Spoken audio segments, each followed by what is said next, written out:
ಗರಿ ಗರಿಯಾದ ಕಡ್ಲೆಬೇಳೆ ವಡೆನ ಮನೆಯಲ್ಲೇ ತುಂಬಾ ಈಸಿಯಾಗಿ ಹೇಗ್ ಮಾಡೋದು ಅಂತ ತಿಳಿಸ್ಕೊಡ್ತಾ ಇದ್ದೀನಿ. ಈ ಕಡ್ಲೆಬೇಳೆ ವಡೆನ ಊಟದ ಜೊತೆ ಸೈಡ್ಸ್ ಆಗಿ ಹಾಗೇನೆ ಕಾಫಿ ಟೀ ಜೊತೆಲೂ ತಿನ್ಬೋದು. ಕಡ್ಲೆಬೇಳೆ ವಡೆ ಮಾಡ್ಲಿಕ್ಕೆ ಏನೆಲ್ಲ ಇಂಗ್ರೀಡಿಯೆಂಟ್ಸ್ ಬೇಕು ಅಂತ ನಾನು ಡಿಸ್ಕ್ರಿಪ್ಷನ್ ಬಾಕ್ಸ್ ಅಲ್ಲಿ ಕೊಟ್ಟಿರ್ತೀನಿ, ದಯವಿಟ್ಟು ಚೆಕ್ ಮಾಡಿ. ಈಗ ಕಡ್ಲೆಬೇಳೆ ವಡೆನ ಹೇಗ್ ಮಾಡೋದು ಅಂತ ನೋಡೋಣ. ಒಂದ್ ಬೌಲಿಗೆ ಅರ್ಧ ಕಪ್ ಆಗುವಷ್ಟು ಕಡಲೆಬೇಳೆ, 1/4 ಕಪ್ ಆಗುವಷ್ಟು ಉದ್ದಿನ ಬೇಳೆ, 1 ಟೀ ಸ್ಪೂನ್ ಕೊತ್ತಂಬರಿ ಕಾಳನ್ನ ಹಾಕೊಳ್ಬೇಕು. ಅರ್ಧ ಟೀ ಸ್ಪೂನ್ ಆಗುವಷ್ಟು ಸೋಂಪು ಕಾಳು, ಅರ್ಧ ಟೀ ಸ್ಪೂನ್ ಆಗುವಷ್ಟು ಜೀರಿಗೆನ ಹಾಕೊಂಡಿದೀನಿ. ಅರ್ಧ ಟೀ ಸ್ಪೂನ್ ಆಗುವಷ್ಟು ಕಾಳು ಮೆಣಸು ಬ್ಲಾಕ್ ಪೆಪ್ಪರ್ ಅನ್ನ ಹಾಕೊಳ್ಬೇಕು. 3 ಬ್ಯಾಡಗಿ ಮೆಣಸನ್ನ ಹಾಕೊಂಡಿದೀನಿ. ಇದನ್ನೆಲ್ಲ ಹಾಕಿ ಚೆನ್ನಾಗಿ ವಾಶ್ ಮಾಡಿ 2 ರಿಂದ 3 ಅವರ್ ನೀವಿದನ್ನ ನೆನೆಸಿ ಇಡಬೇಕು. ದಯವಿಟ್ಟು ನಮ್ಮ ಪೇಜ್ ಅನ್ನ ಫಾಲೋ ಮಾಡಿ, ಹಾಗೆ ಸಪೋರ್ಟ್ ಮಾಡಿ. ಈಗ 3 ಅವರ್ ಆಗಿದೆ. ಇದನ್ನ ಬೇಳೆ ಮತ್ತೆ ನೀರನ್ನ ಸೆಪರೇಟ್ ಮಾಡ್ಕೋಬೇಕು. ಈ ರೀತಿ ಸ್ಟ್ರೈನರ್ ಸಹಾಯದಿಂದ ಸೋಸ್ಕೊಳ್ತಾ ಇದ್ದೀನಿ.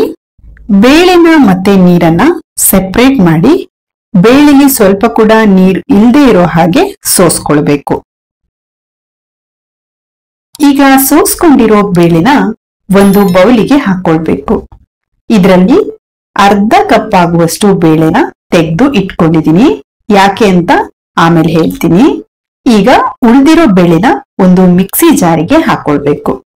ಮಿಕ್ಸಿ ಜಾರಿಗೆ ಹಾಕೊಂಡು ಇದಕ್ಕೆ ನೀರೇನು ಹಾಕದೇನೆ ಮಿಕ್ಸಿ ಮಾಡ್ಕೊಳ್ಬೇಕು. ಇದನ್ನ ನೀವು ಫುಲ್ ನೈಸ್ ಆಗಿ ಮಿಕ್ಸಿ ಮಾಡ್ಕೊಳ್ಬೇಡಿ, ಸ್ವಲ್ಪ ತರಿ ತರಿನೇ ಇರ್ಲಿ, ಆದ್ರೆ ಬೇಳೆಗಳೆಲ್ಲ ಪುಡಿ ಆದ್ರೆ ಸಾಕು. ಈಗ ಮಿಕ್ಸಿ ಮಾಡ್ಕೊಂಡಿರೋ ಕಡಲೆಬೇಳೆನ ಒಂದು ಬೌಲಿಗೆ ಹಾಕೊಳ್ಳೋಣ. ನಾವೇನು ಮೊದಲೇ ಉಳಿಸಿ ತೆಗ್ದಿಟ್ಟಿದ್ವಲ್ಲ ಆ ಕಡಲೆಬೇಳೆನ ಹಾಕೊಳ್ತಾ ಇದ್ದೀನಿ. 1 ಟೇಬಲ್ ಸ್ಪೂನ್ ಆಗುವಷ್ಟು ಶುಂಠಿ ಮತ್ತೆ ಬೆಳ್ಳುಳ್ಳಿನ ಜಜ್ಜಿ ಪುಡಿ ಮಾಡಿ ಹಾಕೊಳ್ಬೇಕು.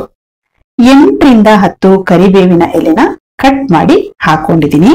ಹಾಗೇನೆ 2 ಟೇಬಲ್ ಸ್ಪೂನ್ ಆಗುವಷ್ಟು ಚಾಪ್ ಮಾಡಿರೋ ಕೊತ್ತಂಬರಿ ಸೊಪ್ಪನ್ನ ಹಾಕೊಳ್ಬೇಕು. 1 ಆನಿಯನ್ನ ಸಣ್ಣದಾಗಿ ಕಟ್ ಮಾಡಿ ಹಾಕೊಂಡಿದೀನಿ. ನಿಮ್ಮ ಖಾರಕ್ಕೆ ಎಷ್ಟು ಬೇಕೋ ನೋಡ್ಕೊಂಡು ಗ್ರೀನ್ ಚಿಲ್ಲಿನ ಹಾಕೊಳ್ಳಿ. ನಾನಿಲ್ಲಿ 2 ಗ್ರೀನ್ ಚಿಲ್ಲಿನ ಕಟ್ ಮಾಡಿ ಹಾಕೊಂಡಿದೀನಿ. ರುಚಿಗೆ ಉಪ್ಪನ್ನ ಹಾಕಿ ಚೆನ್ನಾಗಿ ಮಿಕ್ಸ್ ಮಾಡ್ಕೊಳ್ಬೇಕು. ನಾವು ಹಾಕಿರುವ ಇಂಗ್ರೀಡಿಯೆಂಟ್ಸ್ ಎಲ್ಲಾನು ಕಡಲೆಬೇಳೆ ಜೊತೆ ಚೆನ್ನಾಗಿ ಮಿಕ್ಸ್ ಆಗ್ಬೇಕು. ಹಾಗೆ ಇದನ್ನ ಕಲಸ್ಕೊಡಿ. ಕಲಸಿ ಆದ್ಮೇಲೆ ವಡೆನ ಕಟ್ಕೊಳ್ಳೋಣ. ನಿಮ್ಗೆ ಯಾವ ಸೈಜಿಗೆ ಬೇಕೋ ಆ ಸೈಜಿಗೆ ಉಂಡೆನ ಕಟ್ಟಿ ಈ ರೀತಿ ಕೈಯಿಂದ ಪ್ರೆಸ್ ಮಾಡಿ ವಡೆನ ಮಾಡ್ಕೊಳ್ಬೇಕು. ತುಂಬಾ ತೆಳು ಮಾಡ್ಕೊಳ್ಬೇಡಿ, ಹಾಗೆ ತುಂಬಾ ದಪ್ಪ ಬೇಡ. ನೋಡಿ, ಈ ಸೈಜ್ ಅಲ್ಲಿ ಮಾಡ್ಕೊಂಡ್ರೆ ಸಾಕು.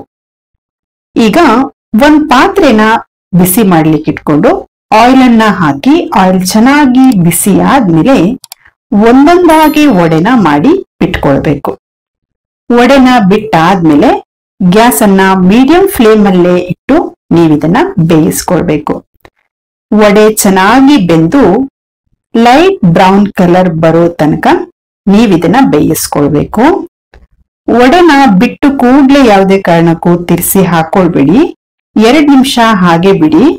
2 ನಿಮಿಷ ಆದ್ಮೇಲೆ ವಡೆನ ಒಂದೊಂದಾಗೆ ತಿರ್ಸಿ ಹಾಕೊಳ್ಳಿ.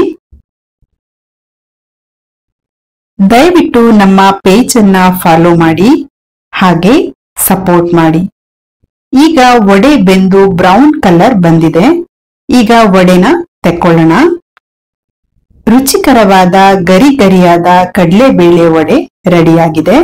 ನೀವು ಕೂಡ ಮನೆಯಲ್ಲಿ ಟ್ರೈ ಮಾಡಿ. Thank you for watching.